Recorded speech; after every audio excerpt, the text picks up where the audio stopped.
Hey Napoleonic fans, we are back with another NTW3 historical battle for you here today, and it is the Battle of the Redcoats in this one here. We have Britain and Denmark battling out at the Battle of Koge, a battle fought in 1807 between the two powers as they fight for control of the North Sea. And Arthur Wellesley, yet to become Duke of Wellington, has leading the attack here for Britain against Joachim Casten. Shoyle? I'm probably butchering that name. But anyway, Wellesley leads an army of around about 7,000 Brits up against an army of around about 7,500 Danish troops, mostly made up of militia. However, it will be interesting to see how this one goes down. I'm very much looking forward to seeing how the British do in this one. Denmark is kind of anti-Britain in the sense that they're equally pretty good at shooting and have decent reloading skill and accuracy. So we'll be very interested to see how these two sides match up. We'll get the old map up once again. But yeah, I'm kind of looking forward to seeing how this one goes down. Britain has got a bit of a selection of armies here. We've got a lot of 1809 UK Welsh, which is the Flanders sort of campaign for British here. So a lot of 6-pointers. They have got the foot guards, though. The tow roads are in play. 196-man unit. A glorious unit. That is, and we've got the Wellington as well here. Another good, strong light infantry unit. There also is 1811 UK Portugal as well. And it looks like the Danes are going in for a melee fight here. Britain is going to lose his grasshoppers. They are going to get charged here. The light dragoons will get charged by some, looks like some Danish dragoons as well. And they look like they're going to get routed as well. And that is not a good start. Britain here needs to really form square. It's just still march again. I mean, that one's formed square. That's good. This one is not. And there you go. The Danes got out with really light losses. And they're actually going to get in and get a gun here as well. Between the two squares. Really nice little move. And they're going to get that 9-pounder as well. And yeah. Ooh, I thought it was going to get routed. It's not. Maybe friendly fire will take it out.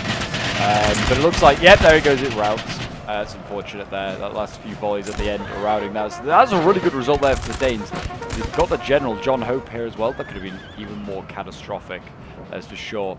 But yeah, we do have some pretty interesting fight. Oh my gosh, exactly the same fight taking place on the other side here. Interrupting my intro. Again, we've got the Queens of Light Dragoons here, and they're getting charged by Danish cavalry. I think these are all Danish theatres of war instead of corps.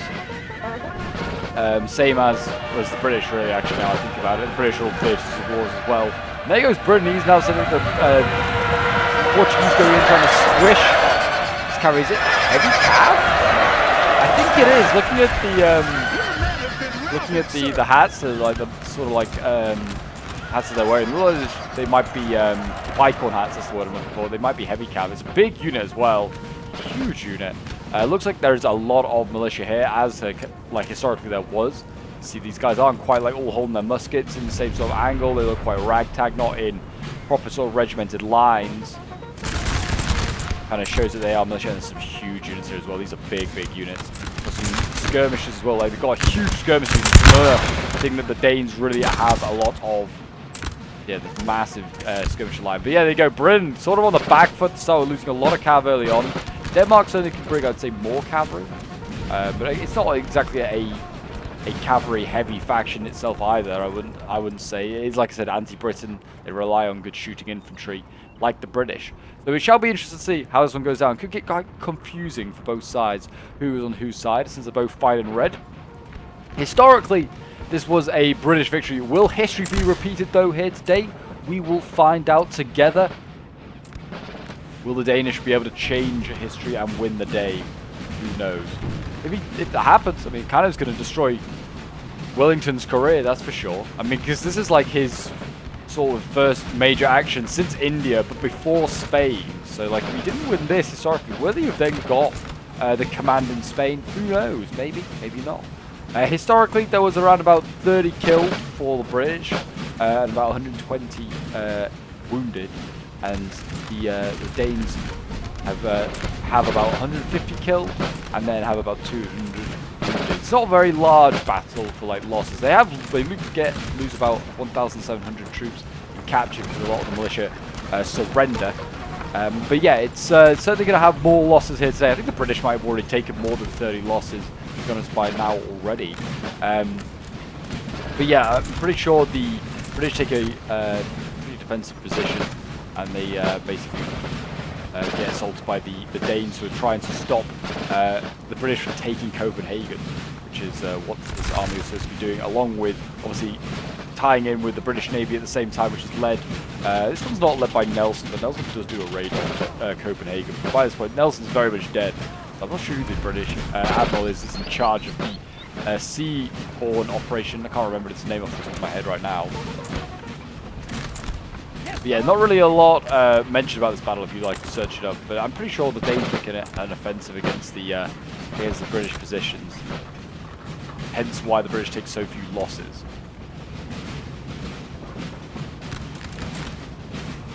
But yeah, it should be interesting. I don't know whether the Danes are going to attack in this one. Denmark has got cavalry in behind. So they are playing very aggressive, certainly with their cavalry right now. Got these light cav in behind here, just sort of gallivanting around, looking for options, looking for kills. There is a British light cav as well, light dragoons here. These Queen's Royals. This might be the one that's already like been routed and returning. They are trying to face off with the Danish cavalry. They certainly cannot allow this Danish cavalry just to keep swanning around their back lines, that is for sure. Looks like a Danish cavalry again on the front lines, though. Went in, it got the guns that it was trying to go for. Oh no, it got rifles, sorry. Some rifles. But yeah, it looks like the British are planning to just play a defensive position here. They've got the Scots Guard Light Company set up. The Danes are slowly coming forward. We are playing on the map of Lutzen. There is no Koge map, as you would be surprised to know. So they're working with what they know best. But like I said, not really a lot to describe about the battlefield, so it's kind of hard to get as historically accurate one as possible. But at the same time, it's not a historically inaccurate map either. Certainly, this part of Germany and Denmark, similar sort of terrain and landscape, that's for sure. But yeah, it looks like right now a bit of a Cold War sort of moment. Both sides. I mean, they're dueling, but they're not really being too aggressive. Both just testing each other's positions, seeing where's weakest. Look at these Danish units. Like, these Danish skirmishers are massive. I honestly think they might have the title for the largest skirmisher formation. Massive. I certainly the British do have access to like a 90-odd man, like 95th. It's like a huge unit. But they can't get multiple of them. They can only get the one, and it's only select select corps. Denmark seems to be able to pump out multiple of these units. But here we go. Britain is actually taking the offensive here. They are going to be the aggressor.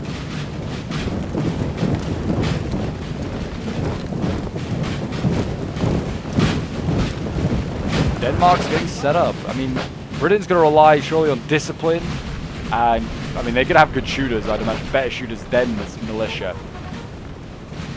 Denmark is going to possibly in this situation, though they might have some decent shooters in their more professional infantry, the militia they're going to have to rely on mass. These over here, they look slightly more professional, but again, kind of looking a bit militia-like as well. The most elite sort of troops are they're further back here. This is their light infantry. Again in green, just to confuse with the British light infantry, which is also in green quite often, like the Green Rascals. Wellington is in this 1811 army, by the way. I can't remember if I mentioned that. He is all the way over there. He needs to get to his front lines, to be honest. But I can imagine, yeah, this 11 is going to be doing a lot of the pushing here. There we go. A melee attack by the Danes there. Did they send grenadiers? They have. They're sending grenadiers. Squares to be formed there. That's going to repulse the cavalry there. But yeah, the grenadiers might rout this British infantry here. The Prince of Wales volunteers routed. Pretty sure that's the regiment that Sharp's technically a part of as well. And the grenadiers going in again. Going after more of the Prince of Wales volunteers. I don't know if they're going to break the second line. There you go, the grenadiers are broken. It's something that the Danes can rely on is their grenadiers. They've got some pretty solid ones, including their lifeguards. What is this Danish cav doing? It's kind of stopped being shadowed by British cavalry, that's for sure. They've stopped shadowing it. We've got the Gordons here as well, 170-man Gordon unit. My god, they've got some disgusting sized units here. Black Watch, 144. I think they've got some good units that can stand in the melee fight, that is for sure, if it comes to a melee fight in and around that town. town of Koge. I think that's how you pronounce it. Probably butchering the name. I'm sure someone from Denmark's going to say, oh, that's not how you say it. There has been a lot of requests for more Danish content from some of you guys, so there you go. You can't ask for much more. We have the 4 Danish armies here on the battlefield. I don't know what this, yeah, this is a hunting but he's turn of face. It's going to be facing actual infantry now, including more grenadiers, and I think these are lifeguards. I can't remember. The guys, usually most of the guys with the blue are also a lifeguard. Yeah, we've got just a lot of light infantry moving over here as well. These are like professional infantry as well, so yeah, it looks like a lot of the Danish strength is moving to this flank over here to combat this 11 pointer here.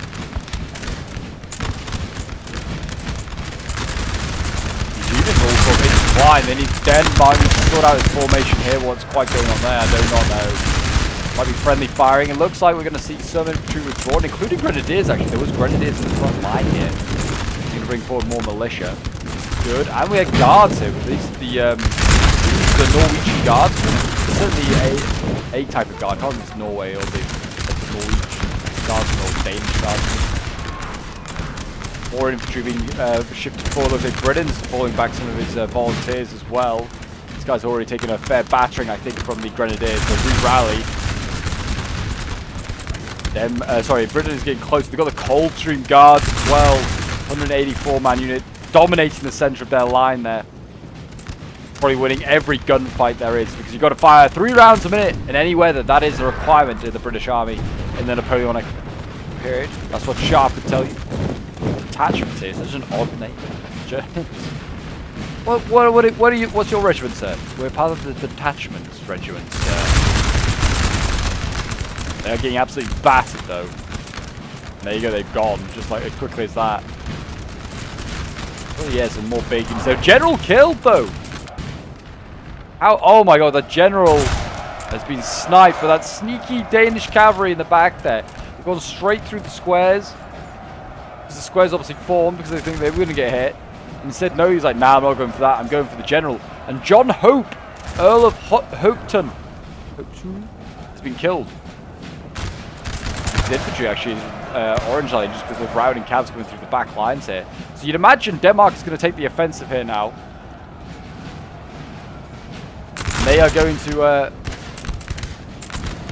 they're going to do what they can. We've got the York and Lancaster foot, the young and lovely. Young and Lovelies can't form square, actually. Unusual for these units. We've got the Hindustan infantry here as well in can't form square. Men are routing. That is not good. Oh yeah, Denmark has been attacked here by the infantry.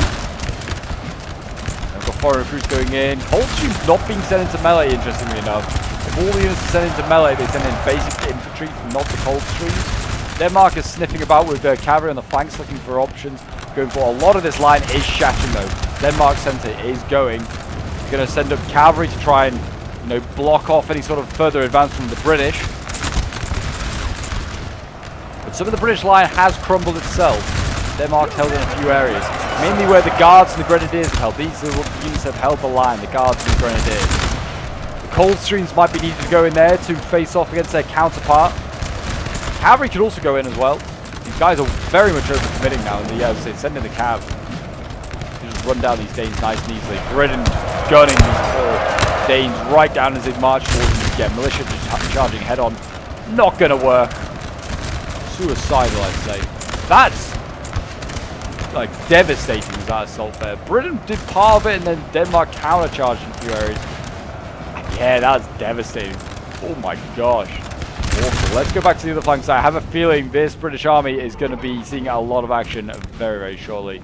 Looks like, yeah, Scots Guard line company over routing.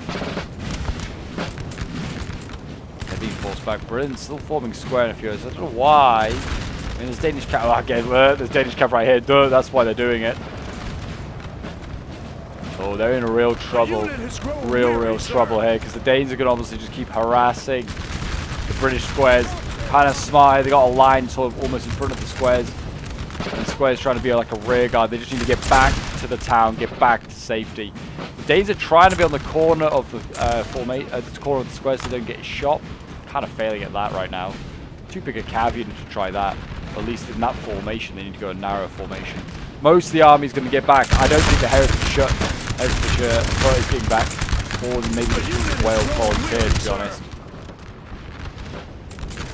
The 11 point, I mean, it's done well, but it certainly had its blade dulled. A lot of units have been damaged going into melee, but it has taken out a lot of the guys in front of it. A lot of the Danes here. Whether this British army here could push, it's facing off against skirmishers and some infantry.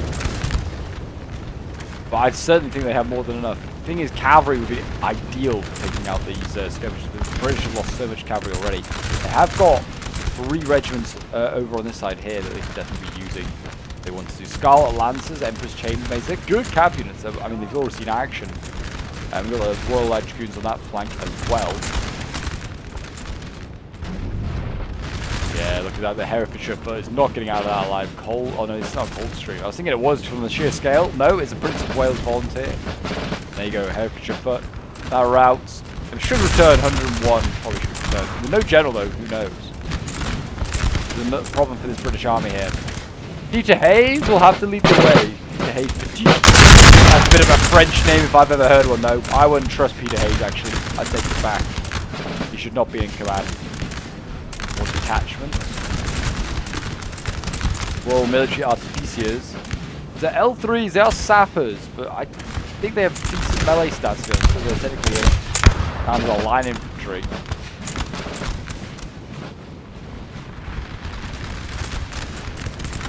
We've got the Scots Guard Light Company, the kiddies going in.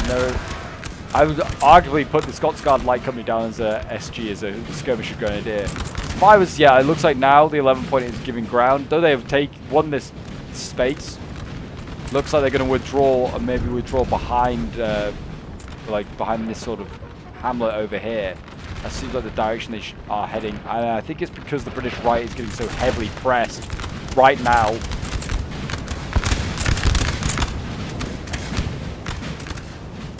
I mean, if Britain can form up all his troops here, he definitely has more than enough to overwhelm the Danish left.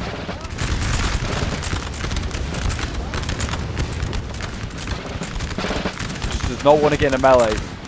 Melee with no general is probably not a good idea, and certainly not with Britain.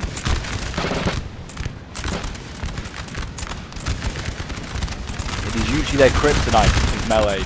I say usually because there are some exceptions to it. Most of their guards, and any man wearing a kilt like the Gordons here, these Scots, they know how to melee. So do the Camerons over here. You got like some big units in here that can definitely do the meleeing.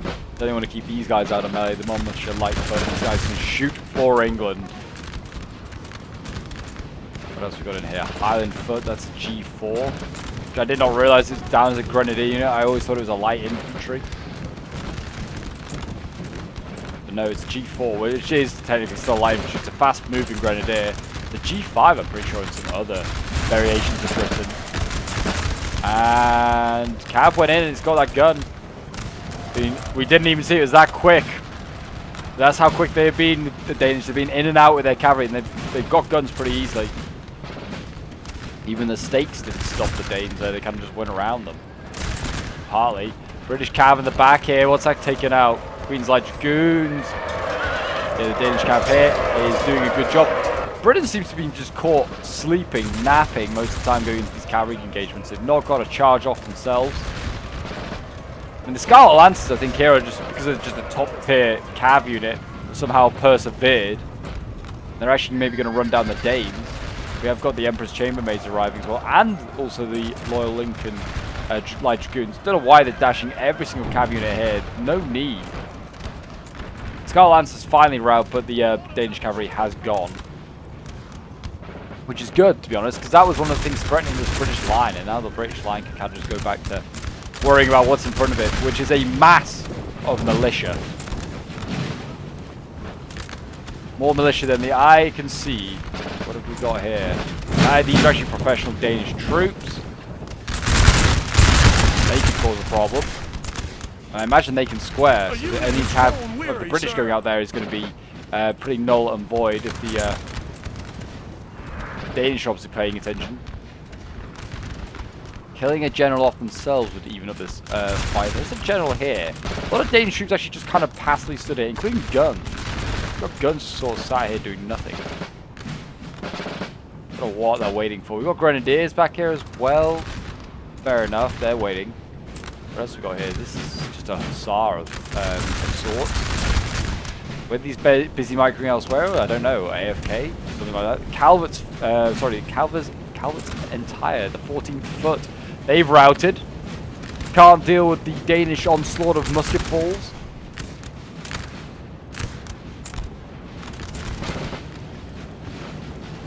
Denmark again still haranguing the 11 point as it tries to retreat the East Norfolk foot here. Squaring up. The officer in the middle there, he's rallying the boys. He's like, come on lads, for king and country. Good old Blighty. And again the Danish going onto the corner here. Apparently this is a legal thing to do. It's just really annoying that I just find. Because the square then just becomes redundant. Forces these guys to stay in square. And the British were sending cavalry to go and assist and to smash that, but they've seen the Danish heavies are back. I imagine rested and rejuvenated. And even though I imagine Danish heavies aren't that great in the world of in the world of heavies, they're probably better than British light dragoons. And yet these lancers have done the job that is needed, and now the Danes can bring up their infantry and they can just blast the square head on. And the holy boys are going to be a little less holy in one way. Actually very holy in another, because they'll have a lot of musket holes in them. The cav charge on this side routing just a load of skirmishers that are out here. Nicely done. Cameronian foot here, redlining it. The sheer sight of the cav though getting close to them. That will be a sign of somewhere they need to take advantage of the Danes there. Denmark doing the wise thing. He's just kind of fighting in the field, but he's not going into that town. I don't think he has enough meleeable stuff that could go into that town and win it and hold it, to be honest. There is actually like basic infantry like militia in the front line. Then it looks like more professional stuff behind ready to go in. I guess these are just not inspiring because they don't have the inspirability, but you know, a second line that always just backs up morale. In NTW3, that's a common asset. There you go, the Holy Boys are gone. The Slashers are going to be next on the list. Looks like Danish Cav again going in, and again looks like he's going to beat the British here. That is the heavies going in though, as to be expected. Heavy Cav should be slapping up that light dragoon.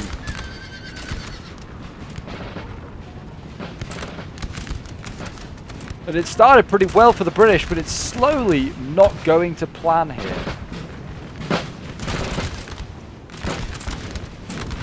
I wonder whether we're going to see a melee somewhere from Britain. If Britain's going to decide it's time to go for melee, and we're going to try and break our way through. And I'm thinking it's going to be here. We've got the Foot Guards, the Gordons, and the Camerons all getting ready for that sort of position. Squares are being formed here again. Cav is setting up. Tow rows are forming square. Cav's going all the way through. It's going to go for another John Hope here. Could be 2 and 2 in a moment. Yep, I think that's going to be a second John Hope dead. Went all the way through. No British Cav to guard there. It was, I mean, busy dealing with the Danish Cav in the back here. Again, getting jumped. And there you go. That's that general dead. John Hope gone 2.0. As he goes into melee as well over here. I think this is the same. This is the general of the tow rows here. I think he just went into melee. I think that's the general. Horrendous timing. We're going to see the Highland Light Foot going as well. Charging head on. Brave. Orange redlining. We're probably going to break here, I think. They are charging militia. They should really break these guys. The Danes are side charging the tow rows now. The Gordons need to go in. Yeah, these are actually Danish guards as well. They've broken the militia. Now the tow rows must fight the Danish guard. Give them a volley and then cold steel, boys. Denmark's cavalry is just running rampant in the back lines here. King's German Legion chasing cavalry instead of forming square, I think. Maybe they did form square, the cavalry reared up. They've routed all the Danish cav there. Finally, the square's done what they need to do. We've got the Black Watch here. Trying to hold on. Melee here has got pretty well the Gordons did go in. They've routed the guard here, I think, or some grenadiers. And they got some grenadiers. The guard actually still has managed to beat the Toros there. That's a win. There is a Danish general right here, though, whether they could have pushed on for him, I don't know. Big ass.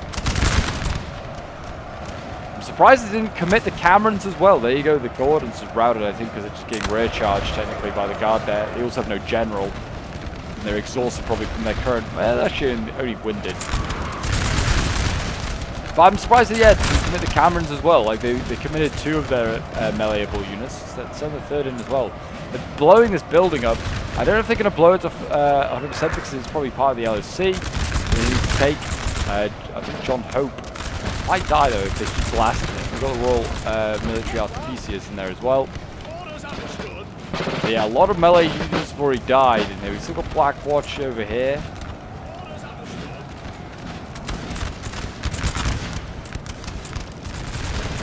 With 2 generals gone, Britain is not looking healthy, that's for sure.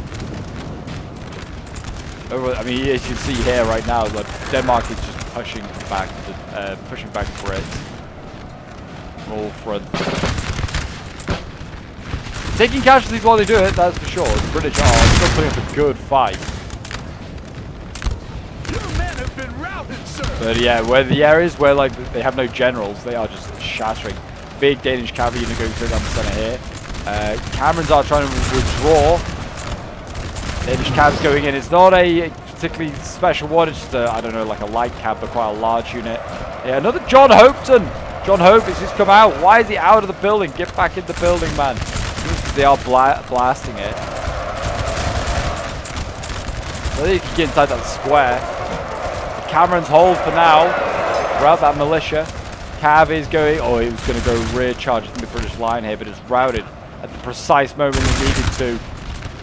In the case of the British. Could have got that general there. Wellington was probably open.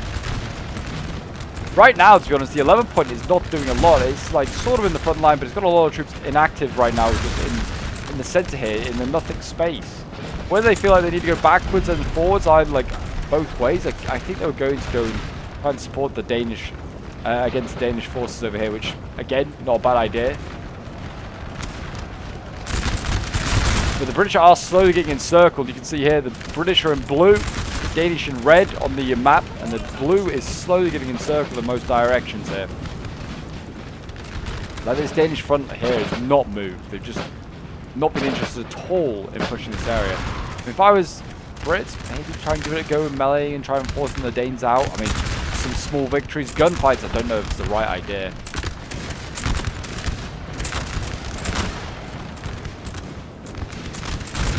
Britain again withdraws. There's a Highland, there's another Gordons here. And a Camerons. So we've got 2 grenadier units that can go in here as well.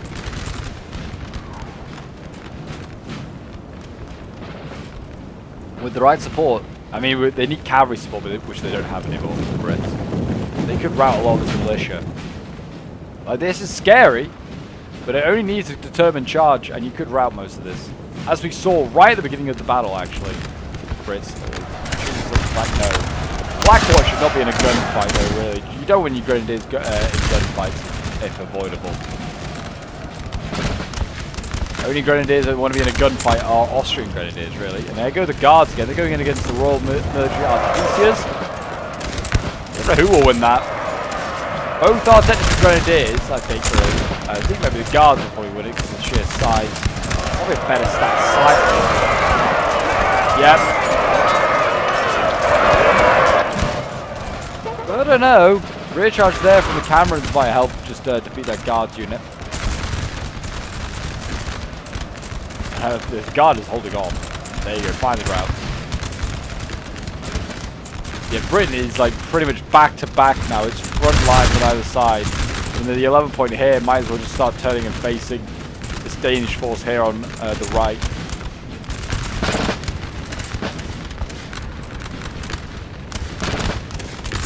This is a pretty good strong point. Using this little tree line here is a bit of a strong point. 11 points in there, he's losing. Guys getting gunned down actually. These are like pretty battered units. Like 41 out of 105.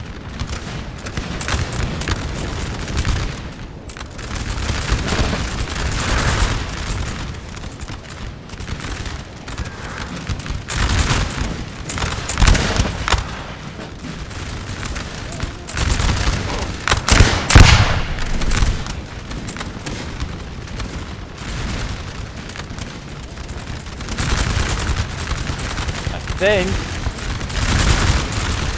it's not. I think Denmark might be able to change history, is what I was going to say. Looking at that, oh my gosh, it's a full encirclement now. It really is. What has got in here? Gordon. On their own.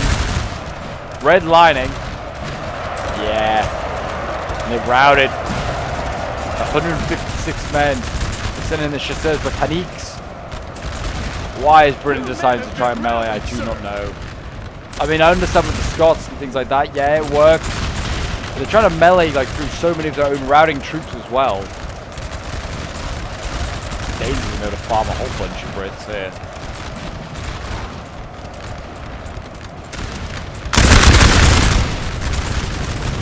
Denmark trying his own grenadier charge. He's going in here. The boys twirling their bayonets. They're going to try and hit the Herefordshire foot here. The saucy greens.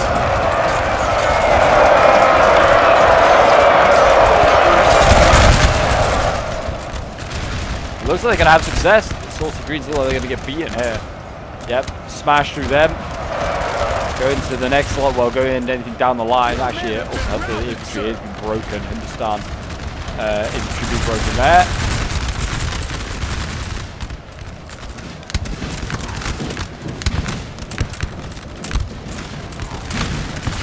Good combat gen here. Peter Hayes, Petite.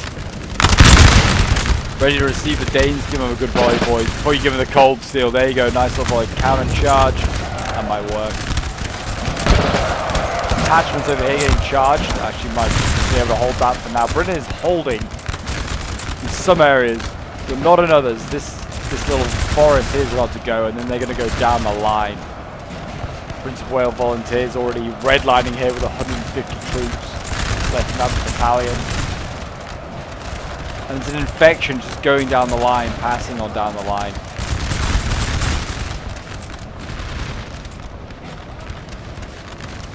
I mean, the 11-pointer here, sorry, the 18-11 9-pointer. No, it's not an 11-pointer. If I've been saying that all game, I do apologize. It's a 9-pointer. 18-11 is what I meant to say. It could be an 11-pointer. It is a great army.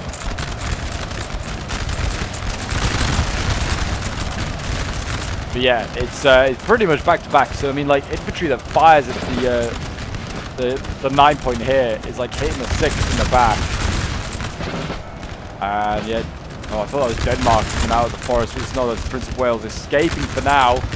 Surprised the Grenadiers haven't carried on.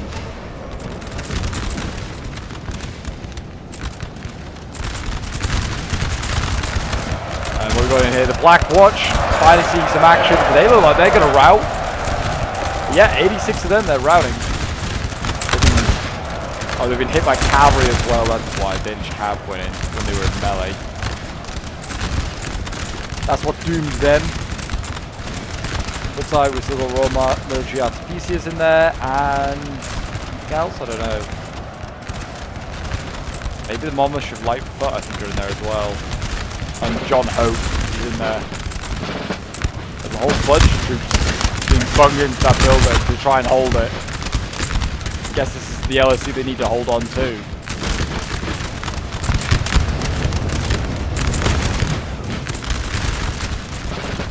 Camerons as well, they're guarding the front door. Britain's going to try and get as much into the town as possible before this pocket is finally closed off and annihilated.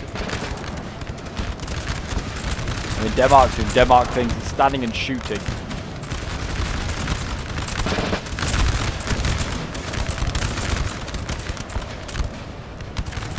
In go the Danes. It's not like they sent anything expensive in there, just some regular militia.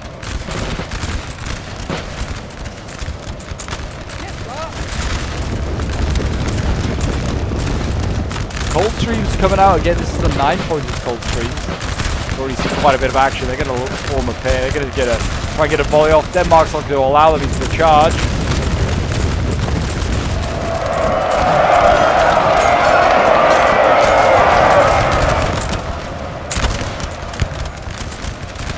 Denmark's going to get charged here by the Camerons. He's being jumped himself.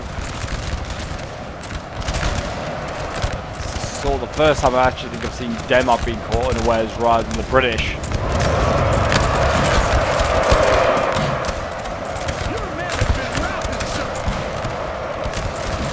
Britain going in, trying to take out these skirmishers here, getting routed.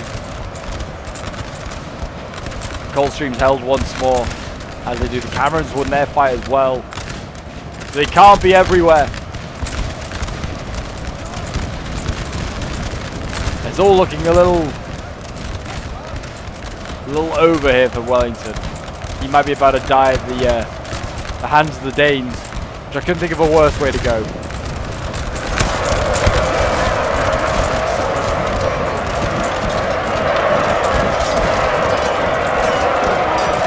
Can you tell who's who? I mean, you can just about. The Danes are usually in their bluish trousers.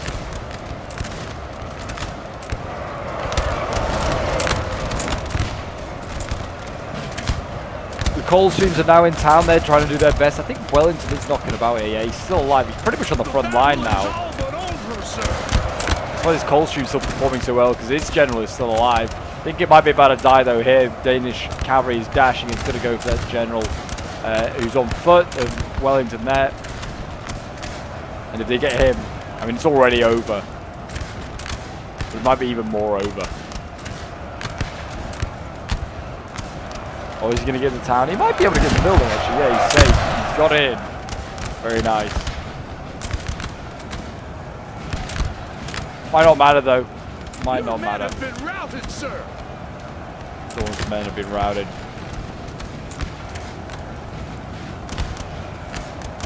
There you go, another heroic death. I think that might be Wellington dying that time. Not sure. Coldstream's going to get charged at 85 of them left. I don't know where they all are. That's not 85 men there. The redlining, I think it is because their general has just died, sadly. That's the end of the Coldstreams.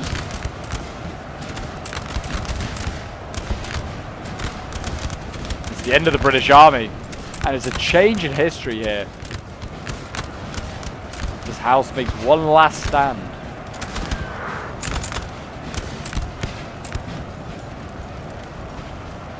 I don't even know what the Danes sent in to take that building. Oh, they did send in grenadiers. Potentially lifeguard grenadiers. There you go. The Battle of the Redcoats. Who is the superior redcoat? It's not the British. Supposedly the Danish. The history will be changed. The Battle of Koge will see This building has fallen Britain to the defeated. enemy. Their land forces, at least. Maybe not their navy. Their land force will be lost. Wellington's career may be over.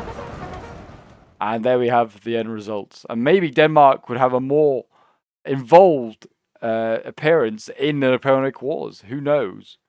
That would be interesting to see what would happen, actually. Yeah, if if British have ever lost that battle, what like the alternative history would be? Would Wellington have, got his command in Spain? Would the Spanish campaign then have gone differently? Not having Wellington at the helm. Who knows? Hopefully the end results are up on your screen anyway, so you can admire them. This is sent in by Johnny Le Buffoon, who was playing as one of the British armies. I think he's playing one of the 6-pointers, who lost his general quite early on. He lost his general earliest. People were saying Johnny threw as Britain, being a British secret spy. I agree. I think 600 kills as Britain, shameful display. Really is. We'll have a quick look at the unit stats for Johnny, who was, I think he did pretty well with his Coldstreams, 174 kills. Actually, this can't be from Johnny's perspective. I think this is from G's perspective. I think as Wellington. But yeah, Johnny was playing in this as well. Yeah, it's G's perspective. My apologies. But Johnny did also do terrible. But G's Coldstreams 174 kills. The Cauliflowers getting 160 kills. The Royal Veteran getting 159 kills, which is good for it's a really cheap unit. Emperor's Chambermaids 141 kills. She says Britanniques 138, 112 with the Northamptonshire Foot, the black cuffs, I think that is. And then there are the rest of the kills if you want to have a look at those as well. Not too shabby there. I imagine the rules were that they couldn't bring any Portuguese as that 9-point. So it's just all Brits, which I mean is never a bad thing, but it does kind of mean you don't have necessarily the biggest of armies in the world. But there you go. The Battle of Koge. Bit of a history change for you there, but I hope you did enjoy. If you did want to see more, do remember to leave a like, subscribe if you're new around here, and a comment to show your support. And do feel free to join the Discord if you want to get involved in any sort of scenarios or streams or battles. It's a great place to join. We've got a great NTW3 community there if you want to get involved in that. And thank you for watching. guys. And if you need some more NTW3, there should be some appearing on your screen around about now. And I'll see you guys in the next one. Bye for now.